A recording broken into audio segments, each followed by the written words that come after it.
Hey, it's Eric G. Around the House is sponsored by Baldwin Hardware.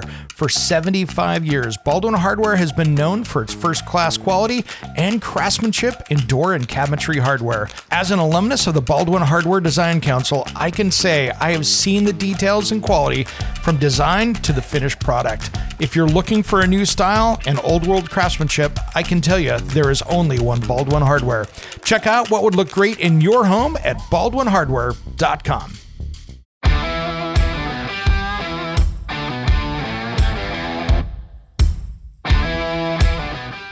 It's Around the House. Yeah, and I'm asking Eric, I have never seen someone busted for not doing a permit, so I'm wondering, what happens when they do bust you? I mean, do they show up and just see a bunch of contracting trucks and say, hey, I'm not aware that anybody's doing anything, and the township just walks in and says, hey guys, where's your permit? How embarrassing.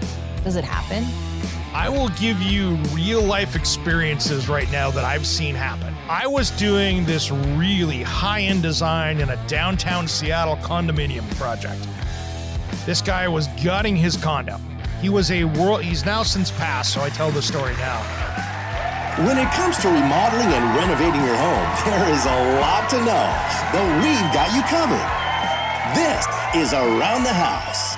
Welcome to Around the House with Eric G. and Caroline B. This is where we talk home improvement every single week. Thanks for joining us. Hello, Caroline. How are you today? Hello. Hi, everybody.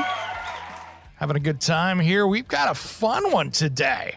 I'm looking forward to this because I put up on Around the House Nation. If you haven't become a member of Around the House Nation, it is our Facebook closed group here about a week or two ago. I put up a message on there and said, hey, any requests for topics? And our friend William brought one up, which I thought was a solid one. To permit or not permit? That is the question. It is such a sketchy topic, too. It is. Because I feel like if you don't do it, you're kind of like being a little shady. But then if you do it, it might end up costing you a lot of money, and you may feel like, I don't know if I need to. It's this gray area in building. It is. I don't even know what to do. Well, and the problem is it's different everywhere.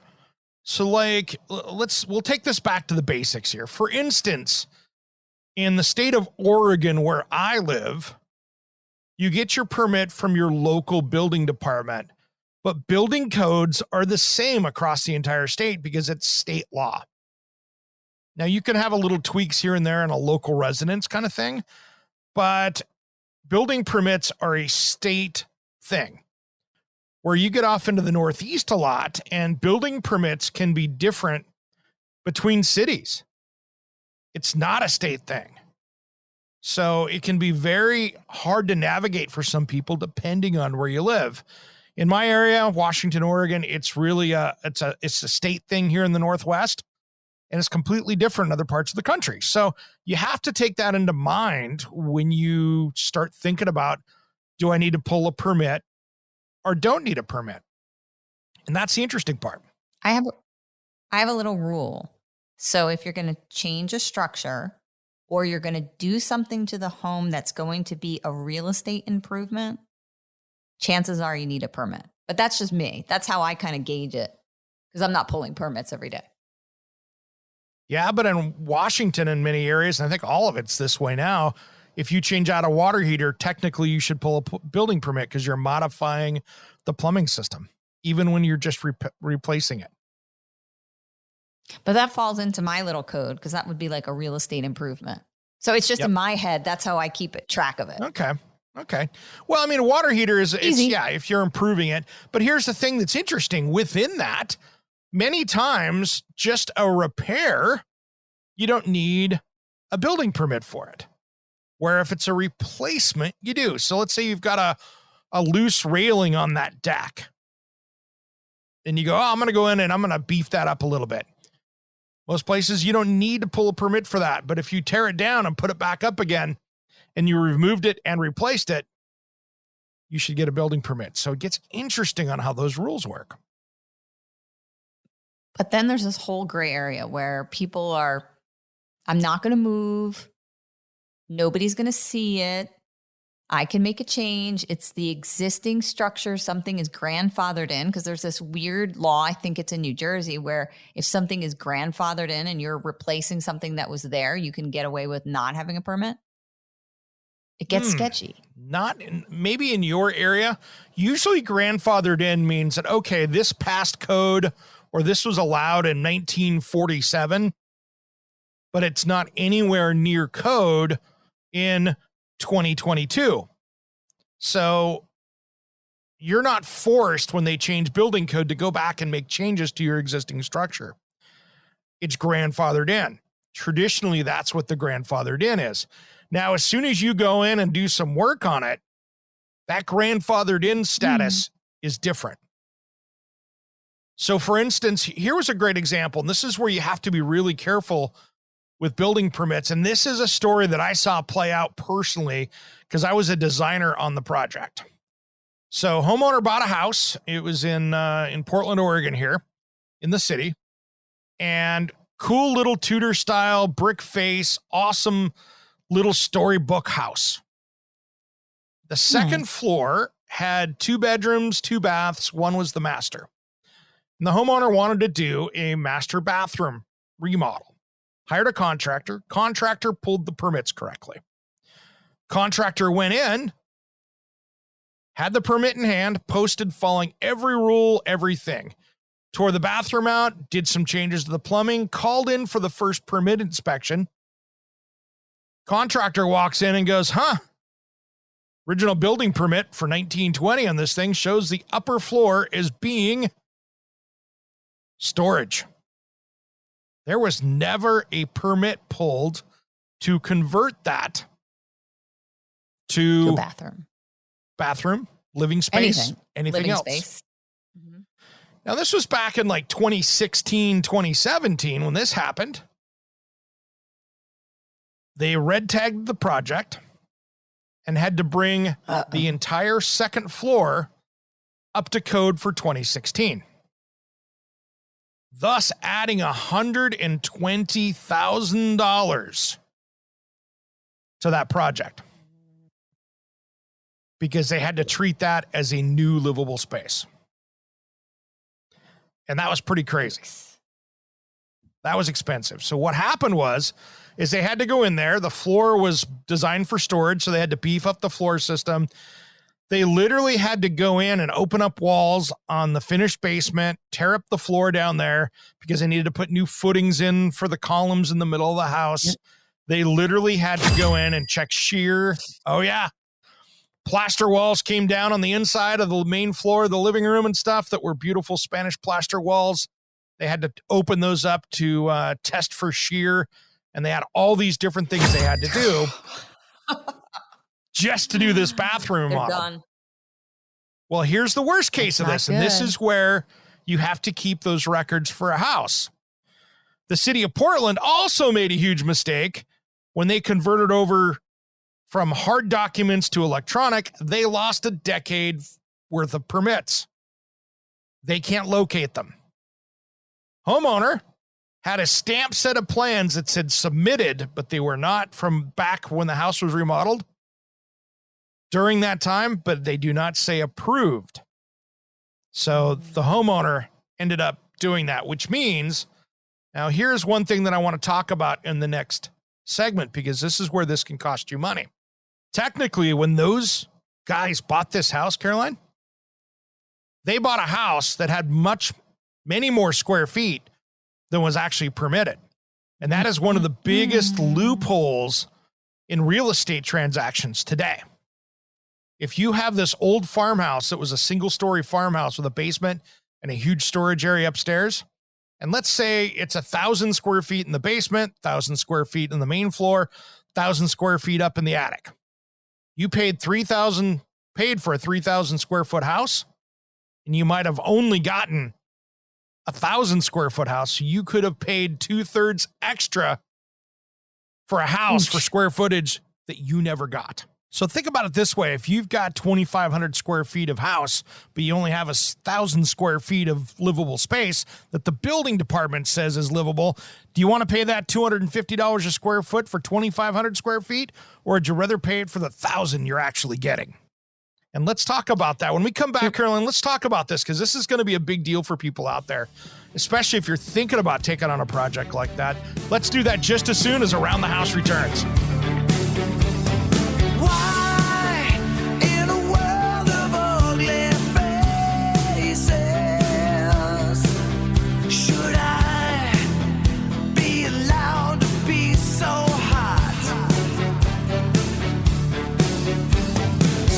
Is crime out of control around your house or business? Hey, it's Eric G with Around the House. I use Deep Sentinel, the industry's leading security system using high-speed cameras, artificial intelligence, and live guards to monitor your home or business 24/7. Live guards intervene when suspicious behavior occurs, instantly removing trespassers from the property and then engaging law enforcement when needed. Use discount code ATH for 10% off your system purchase at deepsentinel.com. That's deepsentinel.com. Hey, I'm Rudy Wade, and you're listening to Around the House with Eric G and Caroline B. Listen to my music to improve your home. You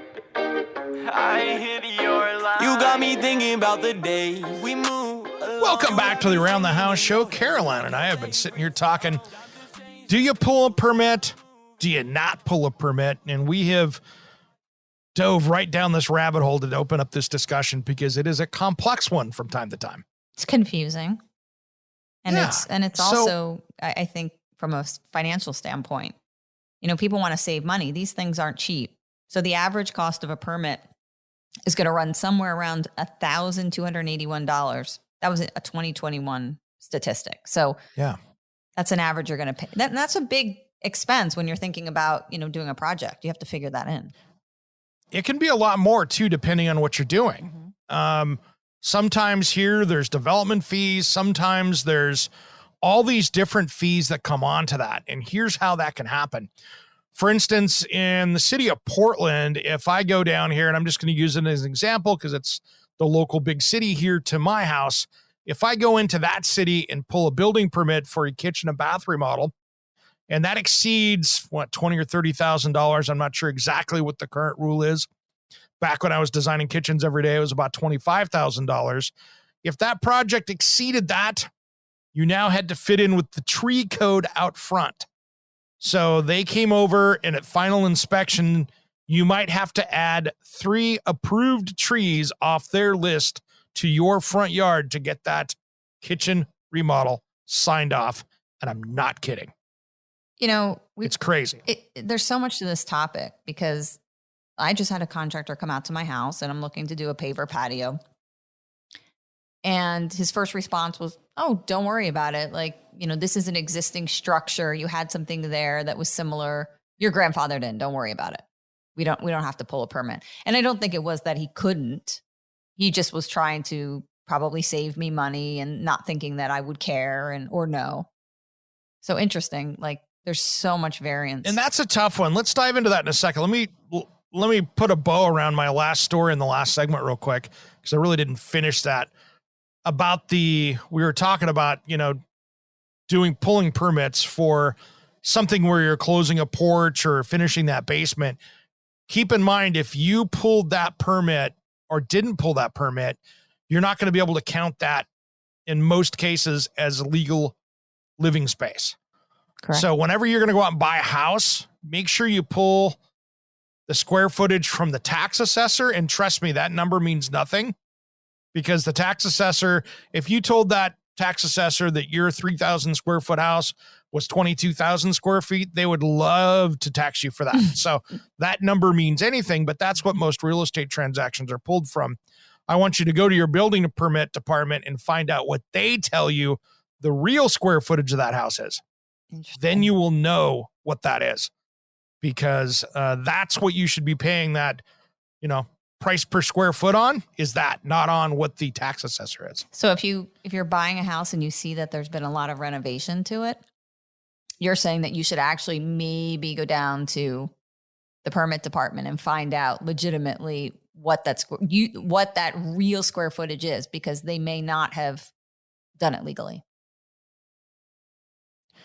Yeah, if it's not a new house and if it's over 20 or 30 years old, I would make sure that you go down and pull that. And if it's 50 plus years old, I would do it every single time just to know what you're paying for, because they figure that house on how many square feet, right? And how many bathrooms and that.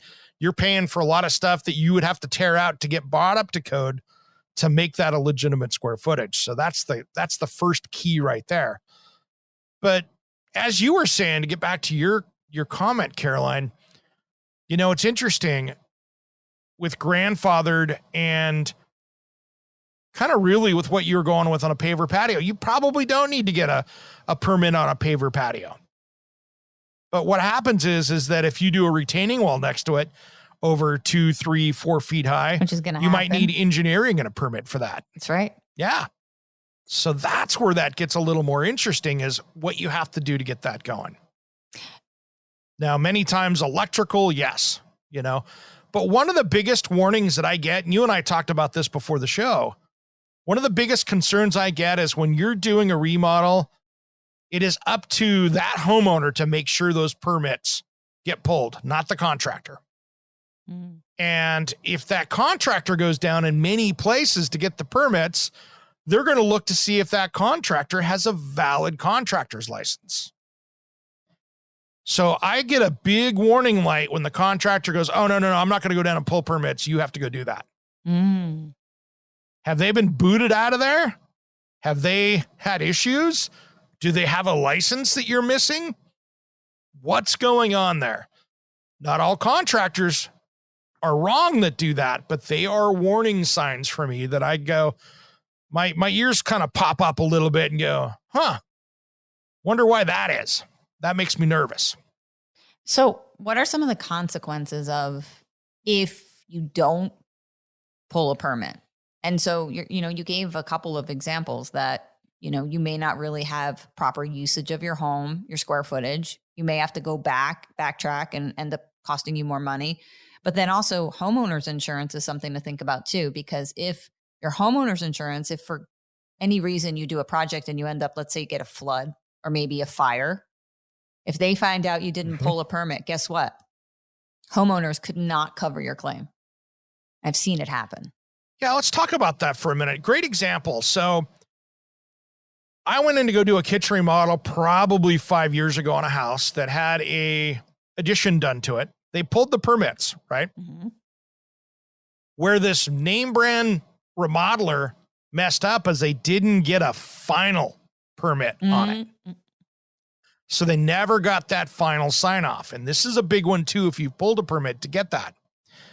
Because this addition and this kitchen that was done 25 years ago, that addition was now going to have to get brought up to current code because no one signed off on it. Mm. So you now reset that. So we were going to have to pull down the insulation, put new insulation in. Of course, all the drywall was going to have to come down. It was going to be another $40,000 to fix that space because they didn't get the final on it. Now, there is one thing too, Caroline, that gets very interesting. And I want to talk about this when we come back about how they're catching people, but some of the consequences as well as you can get fined. They can come out and force you to fix it, to get it up to code. They can red tag it and say that it's not suitable to live in until these things are done. If you really make that building department and that building inspector mad, you're done. That can be a huge issue. In the Tri-Cities where I grew up in Eastern Washington State, they ended up having a city council person 20 years ago get into a fight over a water heater permit. And there was a police standoff because he would not allow the building department inside the home. The sheriff or the police department tried to escort him in. And it was huge news because they literally had a police standoff over a building permit outside of the house because the inspector wanted to go in and inspect it and he hadn't pulled a permit. And it was a licensed plumber that had installed it. So there's a lot of consequences. When we come back, I want to talk about how these guys are catching people not pulling permits. We'll do that just as soon as Around the House returns.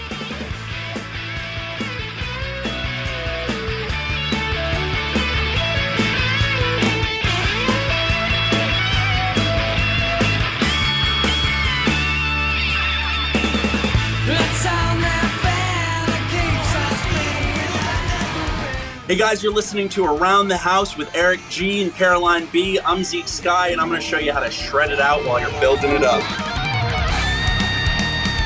Welcome back to the Around the House show. We really appreciate you tuning in today.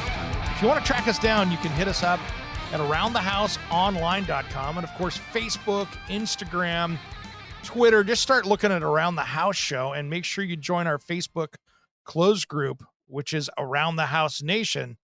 And if you're listening to us on the podcast right now, make sure you go over to your favorite podcast player and click that subscribe button so you can get the show on the weekends, including the one which is our midweek special that you get Tuesday afternoon and Wednesday, depending on which player you're listening to.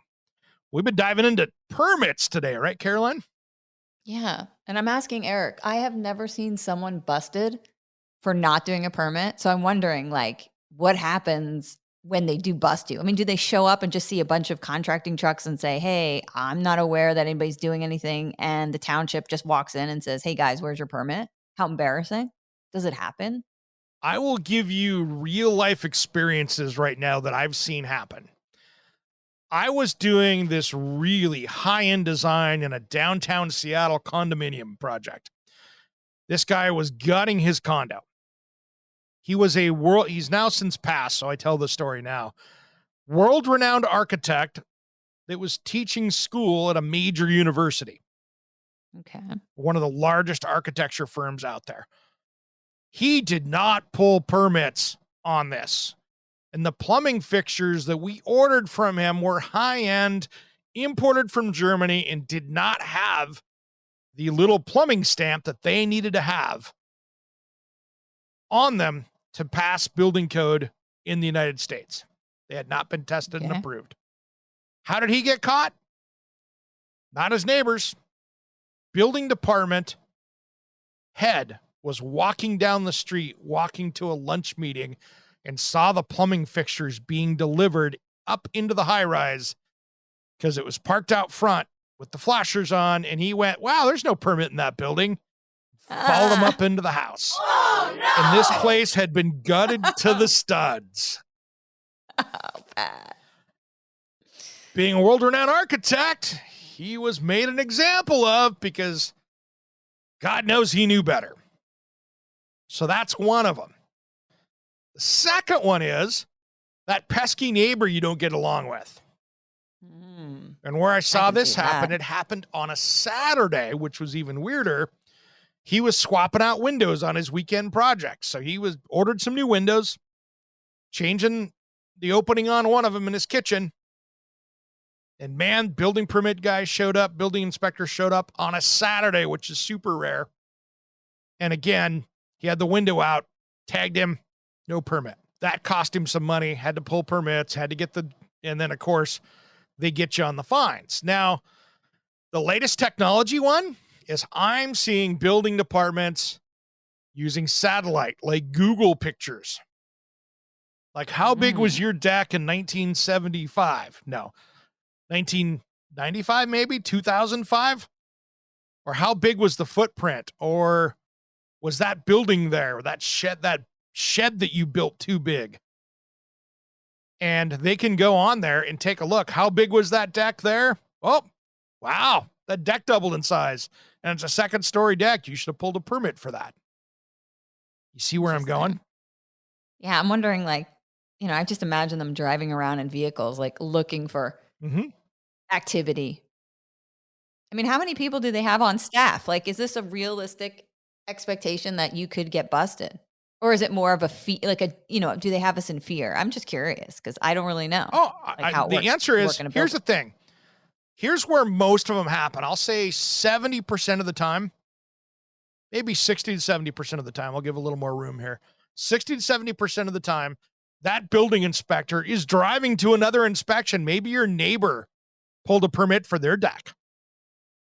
They're pulling to the driveway and they're walking down the side of the house and they look over and go, wow, they're doing a deck too. They're like the police. Exactly. Or wow, that shed he's building, that's way too big. There's no building permit for that. That's almost an accessory dwelling unit because you built it bigger than the maximum size square footage of a shed. So that's one of the most common ones. The other one is that pesky neighbor that you don't get along with. I could see that being like the bigger thing. Like you're doing something and they're just like, you know what? I'm going to call it in. They're not supposed to be doing this. Or maybe they're close to your property line. That could tick you off. I have seen, and a great example, I was watching my buddy Dirt Monkey's video on doing a retaining wall. He had one homeowner next door was making daily, every 6 hours, calls into the permit office with complaints that they were breaking the law. And they had permits. It was the pesky neighbor next door going, they're not doing this right. They're not. Of course, they showed up. They had it all filmed. They had everything there. They had all the permits. But they were calling about every 6 hours. So that's the thing you got to be careful with. If you're going to go trying to do, sneak one past the inspector, those neighbors, they're going to see that patio door sliding in, going to the front door. I'm going to wait till they start on that. I'm going to call it in. Or I see a truck out front. Bet they didn't pull a permit for that. That's all it takes. And a lot of the trades, they got names on the front of it. So I'm thinking of something because of COVID and how difficult it was in the past to get contractors. How long does your building permit actually last? So typically you think, okay, I'm going to go pull the permit. I'll do the job this month and then they'll come close it out. But if you have to wait for a contractor, is there a limit? Is it 6 months, 18 months? Depending on what the local codes are. A lot of times they're a year. A lot of times they're 6 months. I've seen 18 months, depending on what that municipality says it can be. But most of the time you can get an extension really easy. You just call them up and go, hey, I need an extension, or fill out the paperwork online and get an extension. So it's usually not that big a deal. It can be a big deal sometimes, though, if the code changes in the middle of that. And hard to say how that's going to go. If you're doing that over the holidays, and sometimes there's that new 2023 code. If you're extending over that can be, you can be grandfathered sometimes, but I've seen them not get grandfathered. So it's depending on how each one of those codes is written and what that local area's rules are. So I'm going to stick to my little rule. If it's going to change the value of my home for real estate transaction, I'm going to get a permit. And if it's going to change the structure of my home, I'm going to get a permit. I just make it dummy. It's like home improvement for dummies. That's what I use. And it helps me. Otherwise, it's too complicated. Great example. I was on social media the other night here. I think it was actually last night. And there was a nice lady on one of the groups that I'm in as an admin or an expert. And she had this closet that she was tearing out. And, okay, I'm going to tear all the structure out. Is that okay? Well, if I looked at the structure, she'd taken the drywall or plaster off of it. And it was framed like it had some structure to it. That header was larger than it should have been. She needs a permit. It was big. Yeah. And she's like, I'm going to rip it out. I'm like, whoa, slow down. Sister. First of all, yeah, sister, slow down. That might not be able to come out of there without doing some work. And she goes, oh, what if I just throw a 4x4? No. You've got like it's like a 3 foot wide opening and there's like a 2x10 up there. And I'm like, there's a lot of structure here for some reason. And you need to get you need to get somebody out there that's a structural engineer to give it to you. What do you have to do there? Now, when we come back, I want to talk about this real quick. If you're doing your own project, that is something that I think is a good, solid discussion on structure, of having that structural engineer, pay him a few $100, maybe $1,000 to help walk you through some of these things, because having that engineer and some drawings to tell you how to do it can be a huge savings for you on how to tackle some of these projects. And quite frankly, if you're pulling permits for beams and things like that, you're going to need to have those things stamped anyway. So you might as well take care of it. Let's talk about that and dive into that just as soon as Around the House returns.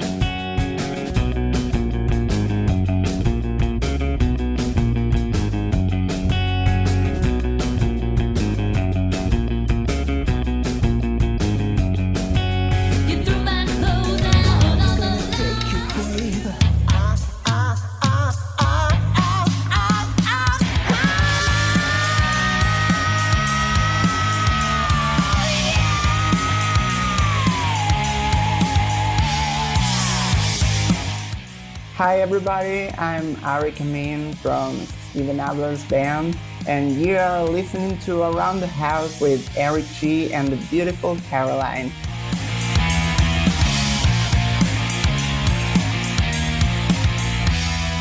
Welcome back to the Around the House show. This is where you get your home improvement advice every single week. Thanks for joining us. Well, Caroline and I have been diving into, if you're just joining us, we've been diving into, do I need a permit? Do I not need a permit?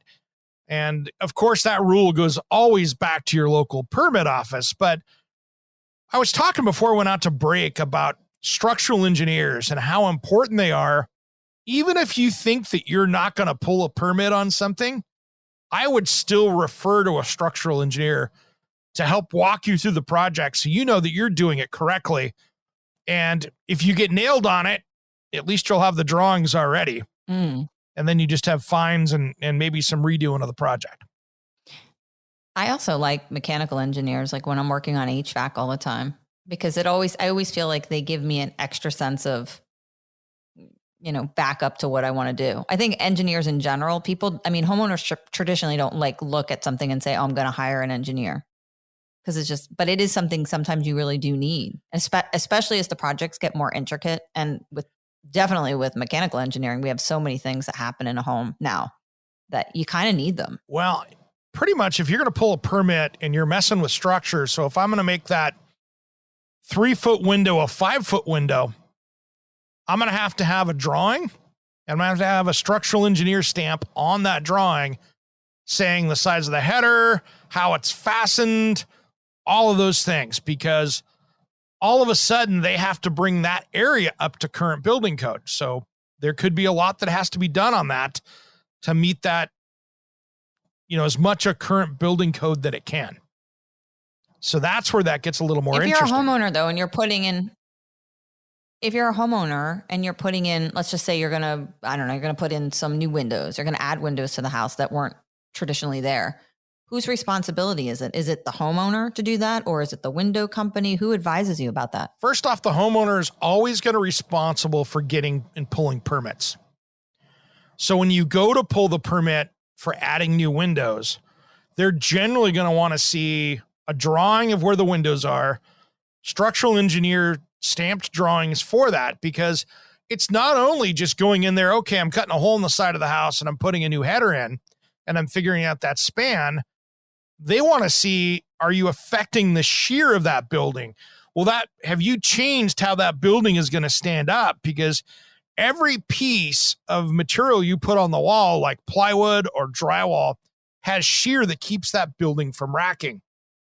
And as soon as you change that shear calculation, they didn't even do that back in the 40s and 50s.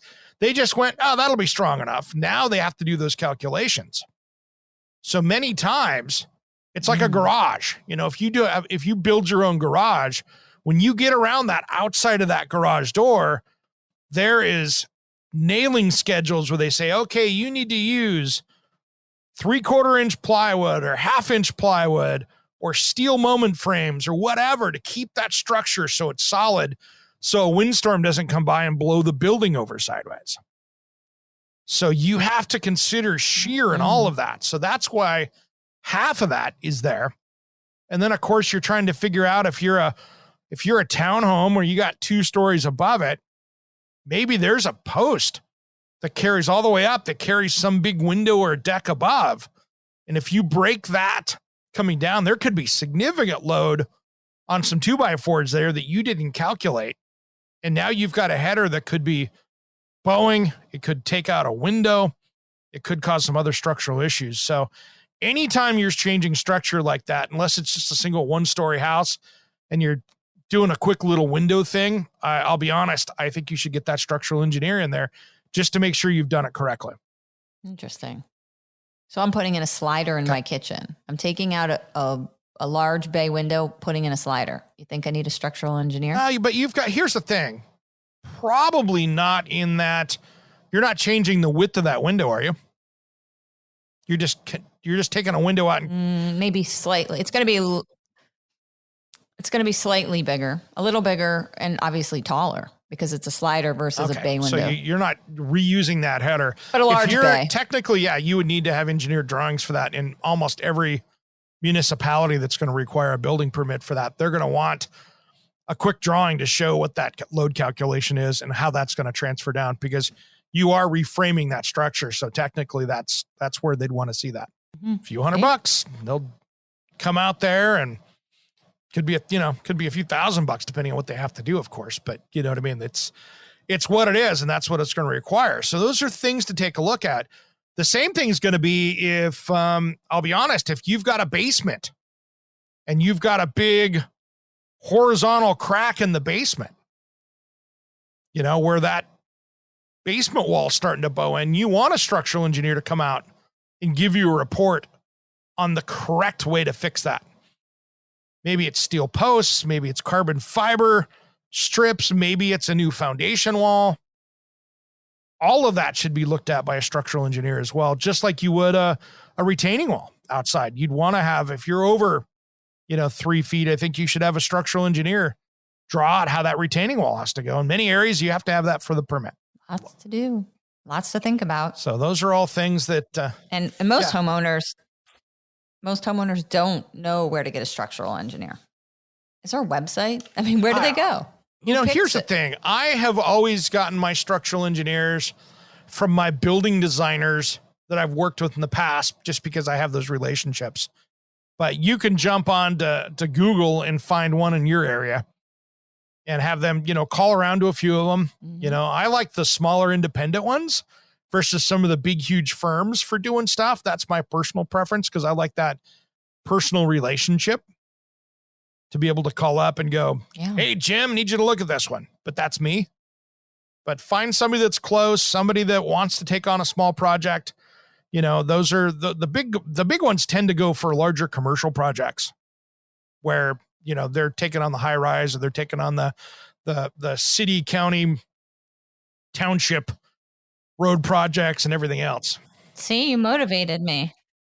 You motivated me, and now we're motivating others, because I'm a type of person where I like to take out a small window and put in a much bigger window. So when I do that, I've compromised now the integrity of the exterior and the building science of my structure. You got it. And that's where that makes a difference. It's just like I've had with additions and new construction, where you have to go in and do soil reports and all of those things when they're starting to figure out, helical piers and all those kind of things to make sure that those things are being held up correctly.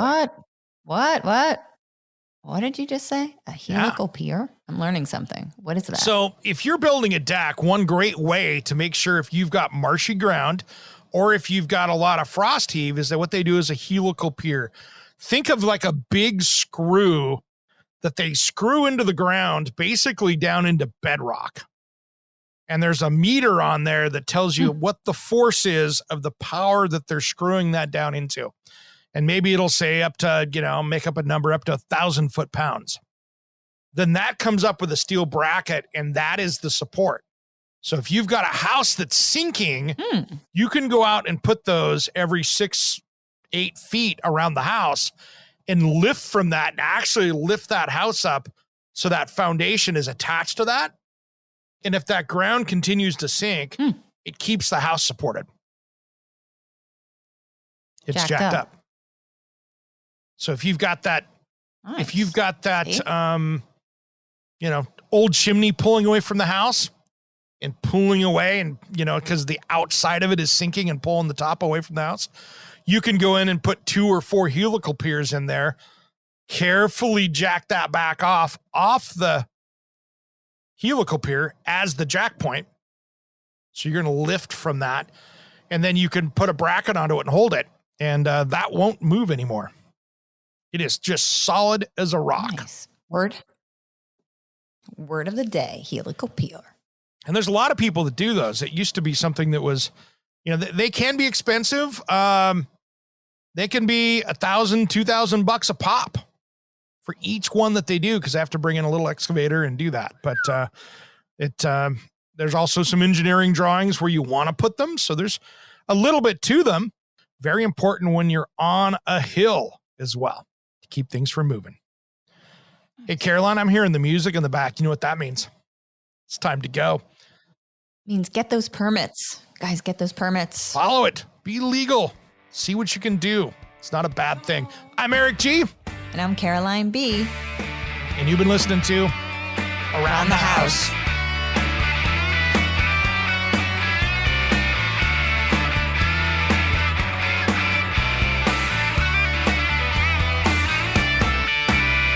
Hey, it's Eric G. from Around the House. Are you planning a decking or siding project this year?